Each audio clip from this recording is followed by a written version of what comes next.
guys, welcome back to another video. In today's video, we're going to be setting up this enclosure. I'm going to give you a quick overview of it, and I can't tell you what's going in it. That's a surprise, but I want you guys to guess in the comments right now, or, you know, when we're done with the enclosure. But yeah, let's get into today's video. I'm super excited for this build, and then in 3 days after I build this, I'm actually going to Six Flags, and then 2 days after that, I'm going to Great Lodge. So I get a great vacation ahead of me, so I'm going to set this up, and hopefully when I'm on vacation, obviously the plants will grow in, because, you know, we do Bioactive here, so the plants will grow in and stuff. So yeah, let's get into today's video.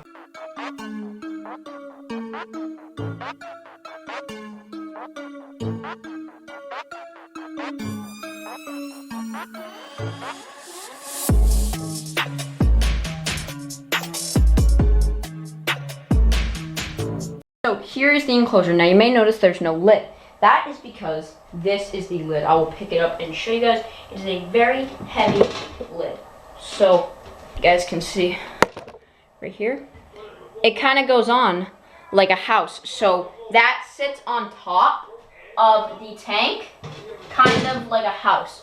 And you can see, so what we actually had to do to refurbish this enclosure, or whatever you want to call it, is, so maybe you guys can or cannot see, but this right here was all rusted brown metals. So what me and my dad decided to do is we sanded this down and spray painted it all black. You guys can see I love the look of this enclosure. I'll show you guys the lid a little bit later more, but this glass is in here, siliconed it in. You guys can see that silicone down there. We siliconed it in and everything like that. So I am super excited for this tank build. So yeah, we're gonna get started. The first thing we're gonna be doing is adding some of this organic potting soil. I'll show you guys right here. I just used this one. I'll tell you the name. It is called, I'll show you some B-roll you guys can see. Pro Mix Moisture Potting Mix. This stuff is so good. I always use this stuff. It works great for me. So now we're gonna dump it in, and please don't make a mess. But with my luck, there's gonna be a mess somehow, somewhere.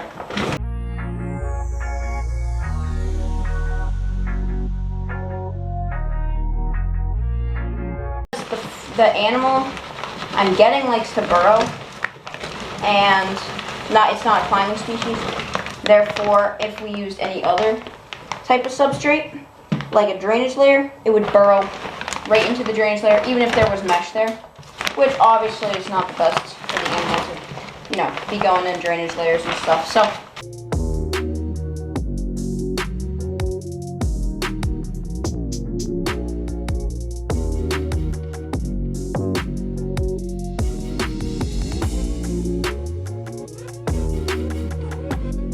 okay guys, so now that we have the substrate in and we've broken most of it up, let me just move this light for you guys to see the best.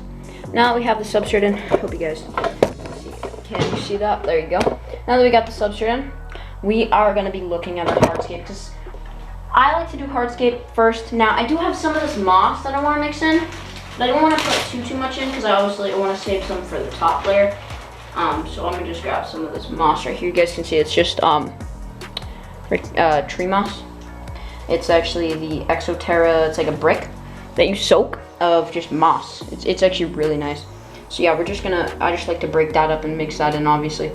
And then I also put some on the top after, but I definitely just like to mix that in, just so that the springtails can have a micro, I forget what it's called, but like, it's just a spot where the springtails can go to get that moisture and to breed and stuff like that. Plus, I like the texture it adds. It also helps hold some burrows, so that's good.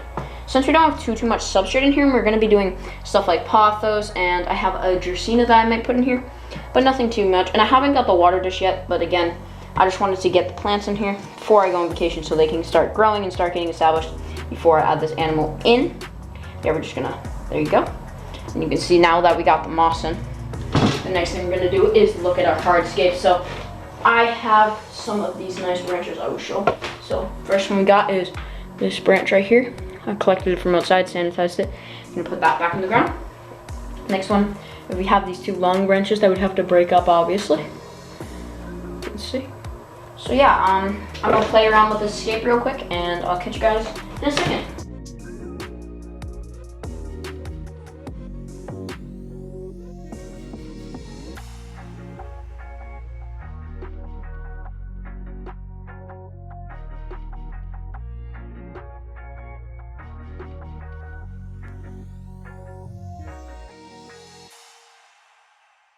Okay guys, now that I got my final like scape that I really like, I'm really digging this scape. Now we gotta arrange plants. Now I have a few plants here.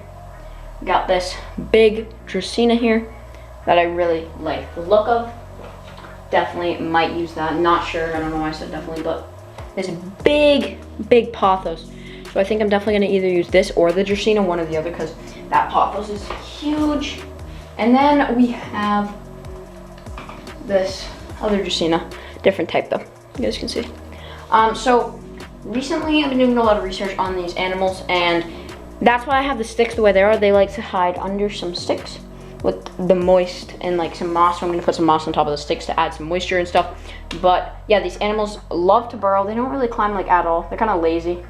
A hint is they're similar to Pac-Man frogs, not the same species, and also called the striped bullfrog. Now, if you figure out what it is, I will pin your comment, whoever figured this out first. So yeah, I'm obviously still gonna heart all your comments because I always do that, but I don't know if I should put in the Dracaena or the pothos, so I'm gonna play around with the plants. That's normally what I do. That's how I just figure out my scape, so I'm gonna play around with them.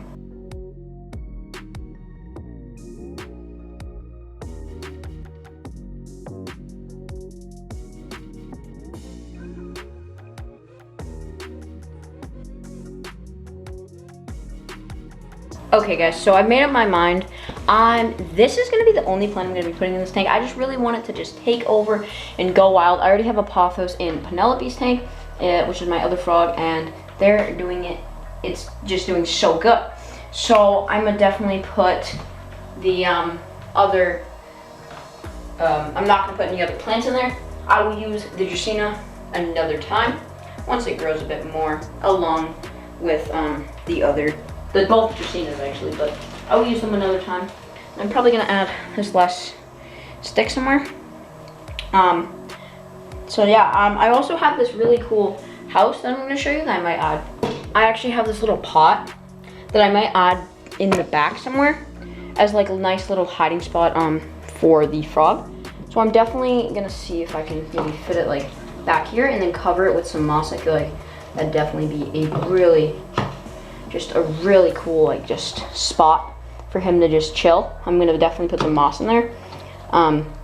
I said what it was, but yeah, so I'm definitely gonna do that, and we're now gonna just go around adding moss, please.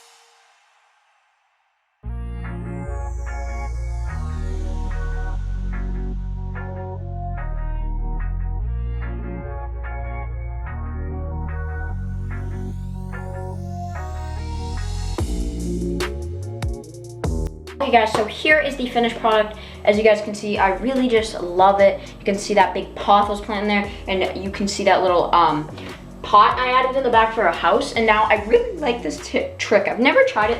Obviously, I'm gonna put a water bowl probably up here in the front somewhere, but I've never tried this trick where sorry, I got the hiccups, where I put the logs in first and then put moss and dirt over them. I really like that. It gives that kind of like, I don't know, it just feels like abandoned, and like, I don't know, it just gives me off that like this cool vibe that I really just enjoy. I don't know, maybe that's just me. Comment down below what you think of this. But we're not done, believe it or not, because the next part is actually one of my favorite parts. Adding the cleanup crew. So in here we got some gray wild isopods. Here we got some mealworm beetles we're gonna be using. So yeah, I'm gonna add the cleanup crew, and I will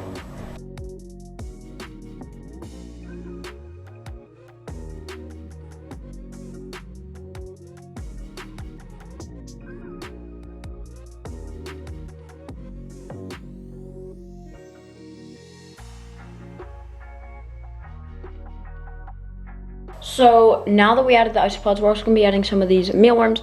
Mealworms are great because they breed, reproduce, and also eat the fecal matter and obviously the dead leaves of the plants, and sometimes like that, and sometimes they will nip on the alive plants, but that's okay. So we have about 4 mealworms in there and about 10 to 12 isopods. Where obviously I'm gonna be looking for more mealworms, but I just wanted to tell you guys what we're adding so far.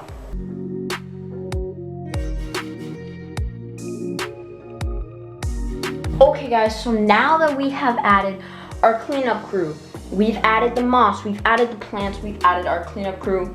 Now, what the final part of a tank is, and the best part for me in my personal opinion, is you gotta pump that mist bottle up and give it a spray. So let me pump it up and then I'll get back to you when we're misting it. It's all pumped up. Now let's get a nice mist. Let me zoom in so you guys can see. Satisfying mist right here.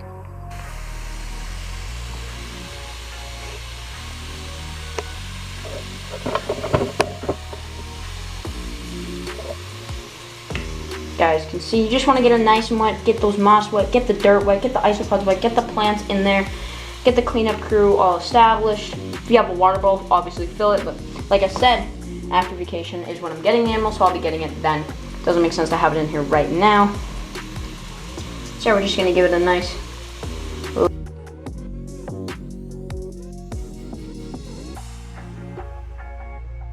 Sorry it's dark, sorry the lighting's bad, but thank you guys for watching another one of my videos. If you guys did enjoy, make sure you like, subscribe, hit that notification bell. This is probably coming out when I'm on vacation, so if you're seeing this when I'm on vacation, hello, I'm probably at Six Flags or Grove Lodge, and I'm probably having a great time. So thank you guys for watching another one of my videos, and I'll see you on the next one when we're getting the new animal. Thank you guys for watching. Make sure you comment down below what you think that new animal is. If you made it this far, comment down the word Penelope. If you guys don't know, that's my Pac-Man frog. You guys can see in this B-roll. But thank you guys for watching, and I'll see you on the next one. Make sure to do research, and I'm out. Peace.